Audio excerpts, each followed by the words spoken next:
Welcome to your midweek update with Tredomatix Daily Financial News. We've got the latest headlines and expert insights to keep you on top of market movements. Be sure to subscribe and explore more at Tredomatix.com for in-depth market breakdowns. And in U.S. markets news, the Nasdaq reached a record high yesterday, up 145.56 points, while the S&P 500 saw a slight rise as well.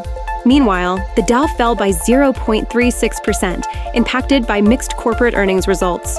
Alphabet, a big player in tech, exceeded revenue expectations, adding to optimism in tech and AI sectors. This week, we're seeing S&P 500 earnings in focus, especially from major tech names like Google, which many analysts think could drive markets forward or ground them back. Moving over to Asia, markets there are feeling pressure. Weakness in China has affected investor confidence, with shares in Hong Kong's Hang Seng Index down 0.64% and China's CSI 300 down 0.16%. Meanwhile, China is planning over 10 trillion yuan in debt issuance to stimulate growth, although concerns about its effectiveness linger. In Japan, the Nikkei rose almost 1%, bolstered by a weaker yen, which is helping boost local exports.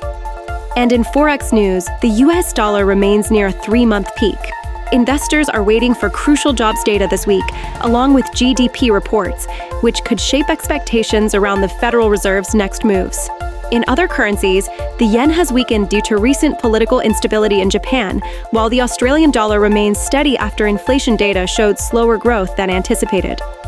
Turning to digital currencies, Bitcoin is flirting with record levels as markets speculate on a potential Trump win in the U.S. election. This has spurred optimism in crypto, with Bitcoin trading just shy of $73,803. Analysts suggest a Republican win might create a more favorable regulatory climate for crypto, adding fuel to the rally. Finally, in commodities, gold has hit a new all-time high, currently trading at $2,779 per ounce, as investors seek safety amid U.S. election uncertainty. Meanwhile, oil prices have fallen for 2 consecutive sessions as a possible ceasefire in the Middle East looks likely.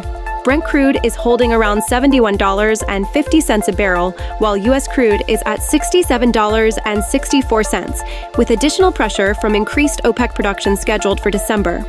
And that's a wrap for today's episode. If you enjoyed the content, hit the like button and share your thoughts below.